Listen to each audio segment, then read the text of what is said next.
السلام علیکم ورحمۃ اللہ وبرکاتہ۔ ناظرین، حضرت مفتی صاحب رحمۃ اللہ علیہ کی سیاسی بصیرت پر دنیا ناز کرتی ہے۔ آپ کی سیاسی بصیرت مسلم تھی، اسی وجہ سے جب شیخ الہند رحمہ اللہ سے ان کے ایک شاگرد نے ہر سیاسی مسئلہ کے بارے میں مفتی صاحب سے مشورہ کرنے کی وجہ پوچھی تو شیخ الہند رحمہ اللہ نے آپ کی شان میں کیا خوب فرمایا تھا: بے شک تم لوگ سیاست دان ہو، لیکن مولوی کفایت اللہ کا دماغ سیاست ساز ہے۔ جب مسلمانوں کی ترجمانی کے لیے علماء ہند نے جمع ہو کر جمعیت علماء ہند کی بنیاد رکھی تو سب سے پہلے حضرت مفتی صاحب کو جمعیت علماء ہند کا صدر منتخب کیا گیا۔ جمعیت کا پہلا دفتر مدرسہ امینیہ دہلی میں آپ کے کمرہ میں قائم ہوا۔ اس وقت کوئی محرر اور خادم نہیں تھا، بلکہ آپ خود اور مولانا احمد سعید صاحب اپنے ہاتھوں سے تمام کام کیا کرتے تھے۔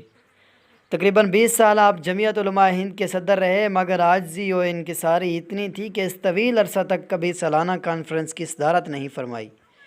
قومی امور میں حتی الامکان اپنی جیب سے خرچ فرماتے تھے۔